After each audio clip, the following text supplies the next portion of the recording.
الو. السلام عليكم. وعليكم السلام. معي أستاذ محمد الدعيجي. بذاته. معك تهاني من البنك العربي، وقت اتصالي مناسب؟ جدا يا اخت هاني. شكرا لك أستاذ محمد. هلا تفضلي. أستاذ حضرتك عميل معنا في البنك العربي؟ ما انا بعميل، انا عبد موحد لله، عمري ما كنت عميل لحد. أستاذ عفوا، أقصد أنك تتعامل مع البنك العربي. ايه، لان الدنيا صارت كلها عمل والعياذ بالله، وانا لا اقبل ان اكون عميلا بل عبدا موحدا لله. صحيح اخت أستاذ. هاني، تفضل أستاذ محمد. تسمحين لي يعني بمساحة ضيقة اتحدث بها معك، طالما انه يعني انت ما شاء الله عليك ازلت الحواجز اللي بيني وبينك وبشكل سريع جدا. اخت هاني، انت فتاة مسلمة، يعني اختي في الله، صح ولا لا؟ صحيح أستاذ محمد. انا لو لي زوجة او عندي اختي معي ولا لا، ما اقبل انها تتصل على رجل وتتكلم معه. اي والله، لذلك انا ما اقبل انه انت تكلميني، والله يا اخت هاني. يعني يا زين المرأة، يعني عذوبتها وروعتها لما تلتزم بكتاب الله وتلزم بيت أهلها وتسمع وتطيع لزوجها وتحسن تربية أبنائها، وكل ما تعرف نفسها وتصون نفسها ما حد يسمع صوتها ولا حد يعرف أسلوبها ولا مستوى إدراكها، كل ما كانت قيمتها بالآفاق عالية ثمينة قيمة. أسأل الله أن الله يهديني أنا وياك، قولي آمين. آمين. عندك مشكلة معينة بالبنك مستعد أحل لهم طبعا. ليش؟ لأنه أنتم كلكم مشاكل بالبنك، وضعكم منهار جدا. ليش؟ ما بني على باطل، هو باطل. بنوككم تقوم على الربا والعياذ بالله، فطبيعي انكم تصيروا متبعجين وحالتكم حالة تتصلون على بالقايلة تبوني تزعلكم. أستاذ محمد، العرض حاليا بخصوص التمويل الإسلامي. حاليا البنك مخفض نسبة الأرباح. عفوا أستاذ محمد، أنا حابة أقدم لك العرض. حاب تسمع العرض بخصوص التمويل؟ تفضلي تفضلي يا أخت هاني، إنه إيش عندي من لما أسمع.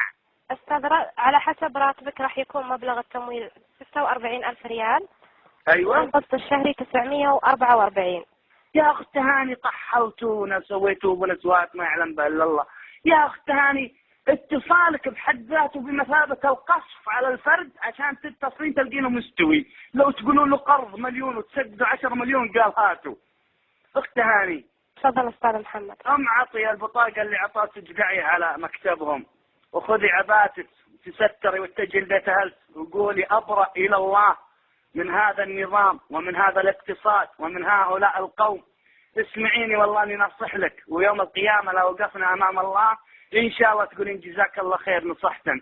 انا والله اقدم لك عرض ازين من العرض اللي تقدمينه، تقولين لي 46,000.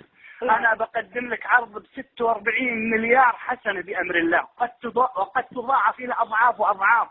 هناك الفوز العظيم وهناك الخسارة العظيمة، جنة ام نار. أخت هاني، ما في رجل يقبل إن زوجته تتحدث مع رجل. أنت الآن طموح أي مرأة إنها تكون أم وزوجة وتكون أساس لهذا المجتمع فردا وعائلة وأمة. كيف أخت هاني يقبل زوجك إنه أنت تطلعين معه وتقولي والله اليوم أنا اتصلت على 10 رجال أقنعهم بمشاريع معينة؟ أين رجولته؟ أين غيرته؟ أخت هاني، أنت ما راح تقبلي برجل ديوث قذر ما له قيمة ما يغار عليك ويقبل أنك تتحدثين مع أي رجل. أخت هاني. أستاذ محمد عفوا، أنا اتصالي في حدود العمل. ما في عمل، الاختلاط كله حرام. المرأة صوتك عورة إلا عند ضرورة، معي ولا لا؟ أنت الآن تتكلمين معي، هذا باب فتح لمجرد أن يكون بيننا تحاور. الإنسان ضعيف، أنا نفسي كرجل مهما كان إيماني لمجرد أسمع المرأة اللبقة الناضجة عقلا شدني، وانت نفس الشيء. نحن بشر، عاطفتنا وهو صراع بين الفكر والعاطفة، النفس والنفس أمارة بالسوء يا أخت هاني. لذلك يا زينك لا منك حفظتي نفسك ورحت البيت أهلك وقلتي أنا ما أطلع إلا للضرورة، ولا أطلع إلا بمحرم، ولا أخاطب أي رجل ليس بمحرم لي، معي ولا لا، ولا أتحدث إلا في أمر من منطلق قال الله وقال رسوله.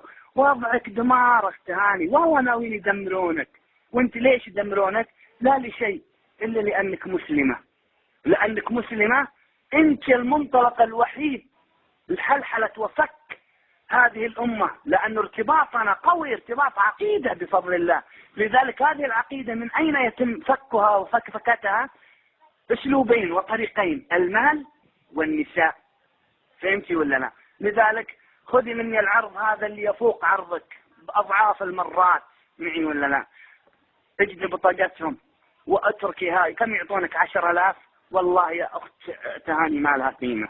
10,000 لا تعني شيء أمام أنك تكوني محصنة لازمة بيت أهلك، حاشمة نفسك، وانت إن شاء الله محشومة بإذن الله. كلنا نغلط وكلنا نقصر، وطبعا صارت عملية تسييس لنا تحت دافع المال، ونحن أمة محمد صلى الله عليه وسلم يعني نبتلى وفتنتنا في المال والنساء ورب الكعبة. لذلك بلطيبهم واتركي وظيفتهم، هذه وظيفة ما تشرف. أنا الآن لو جيت بتقدم لك يا أخت هاني كذا بات جنبك وأحسب نفسي إني رجل، وأنا أعرف إن زوجتي بتقوم الصباح تروح العملها تكلم 4-5 رجال، من اللي يقبل؟ أنت زوجك تقبلين إنه يكلم حريم؟ أسألك بالله يا ثاني تقبلين؟ لا ورب الكعبة لا يمكن تقبلين. وإذا كنت تقبلين فهذا يعني أنك امرأة لا قيمة لك، لا غيرة عندك. وش أعذب ما في المرأة غير غيرتها وحفظها لزوجها وحفظها لنفسها ودفاعها وزودها عن بيتها وعن عقيدتها وعن تربية أبنائها؟ احفظي نفسك، والله إني ما أتقلك بالقائلة. ما تلقيت راحت بهذا الزمان. هذا الزمان ظهر فيه الفساد في البر